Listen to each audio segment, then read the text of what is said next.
మిత్రులారా, ఇవాళ కేటీఆర్, కేసీఆర్, హరీష్ రావు మాట్లాడుతున్నారు.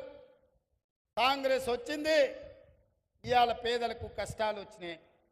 నేను చెప్పదలుచుకున్నా, పేదలకు ఎవరికి కష్టాలు రాలే, మీ కుటుంబానికి కష్టాలు వచ్చినాయి. ఆ కష్టాలను కప్పిపుచ్చుకోవడానికి పేదల మీద నెట్టే ప్రయత్నం చేస్తున్నాడు. మన అసెంబ్లీలో మాట్లాడుతూ నేను కొన్ని ప్రశ్నలు అడిగి ప్రతిపక్ష నాయకుడు రావాలి అని సూచన చేస్తే కేటీఆర్ అన్నాడు, ఆయన రాడు, మేమే వస్తాం, బావా బామార్దులమే సమాధానం చెప్తామని. టీవీలో చూసినట్టున్నాడు. 24 తారీఖు నాడు కేటీఆర్ మాట్లాడింది. 25 తారీఖు నాడు పొద్దున్నే 12 గంటలకు అసెంబ్లీ ఉంటే 11:30కి వచ్చి కూర్చున్నాడు కేసీఆర్. వీడు తిక్కలోడు, అసలే తిరునాళ్ళకు పోతే ఎక్కడానికి దిగడానికి సరిపోయింది అన్నట్లా వీడు ఏం చేసి వస్తాడో, వీడికి చేతికిస్తే ఇది ఎక్కడ పోద్దా అని వచ్చి పొద్దున్నే అసెంబ్లీలో కూర్చున్నాడు. అంటే కొడుకేమో రాడంటాడు, తండ్రి ఏమో పొద్దున్నే వచ్చి కూర్చుంటాడు. అంటే ఇవాళ వాళ్ళ మధ్యలో సమన్వయం లేదు. అధికారం కోల్పోయిన బాధ కొట్టొచ్చినట్టు కనిపిస్తుంది. అదే కాకుండా మన ఆయన మేడిగడ్డ గోదావరి ప్రాజెక్టులను పరిశీలించడానికి పోయిండు. మా దగ్గర బాలయ్య అనే డ్రైవర్ ఉంటాడు.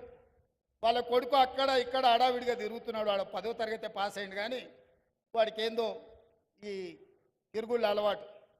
ఊరికే టీవీ చూస్తున్నాడు. కేటీఆర్ ఉన్నాడా సార్ అంటుండు.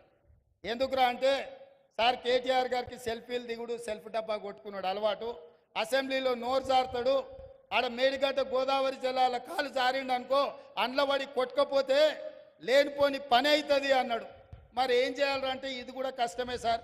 ఆయన నీళ్ళలో కొట్టుకపోతేనే కుటుంబానికి విషాదం, బయటికి తీస్తేనేమో ఇది రాష్ట్రం మొత్తానికి విషాదం అవుతుంది. ఎందుకంటే తెలంగాణను తెగనమ్ముకుంటారు వాళ్ళ కుటుంబం అని. అందుకే ఈరోజు ఈ తెలంగాణ రాష్ట్రంలో ప్రజల్ని వంచినందుకు 2023లో ప్రభుత్వానికి రాకుండా ఓడగొట్టిండ్రు. బుద్ధి మారక, అహంకారం తగ్గక, అల్పం మాటలు మాట్లాడుతుంటే పార్లమెంటులో గుండు 0 ఇచ్చిండ్రు టీఆర్ఎస్కు. ఇప్పటికి కూడా వాళ్ళ బుద్ధి మారలే.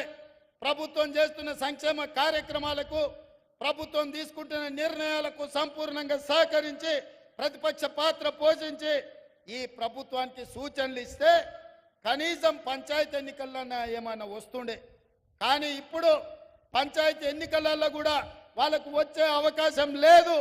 ఇక్కడున్న వేదిక మీద ఉన్న మా నాయకులకు నేను ఒక మాట చెప్పదలుచుకున్నా. ఇక్కడున్న మా కార్యకర్తలకు అసెంబ్లీ ఎన్నికలు అయిపోయినాయి, పార్లమెంట్ ఎన్నికలు అయిపోయినాయి, నాయకుల ఎన్నికలు అయిపోయినాయి. ఇప్పుడు రాబోయేది sarpanch, MPTC, ZPTC, municipal councillor ఎన్నికలు. అంటే కార్యకర్తల ఎన్నికలు.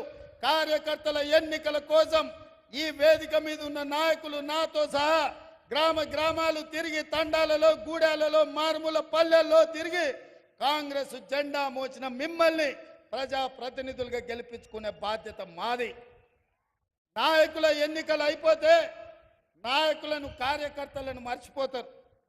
కానీ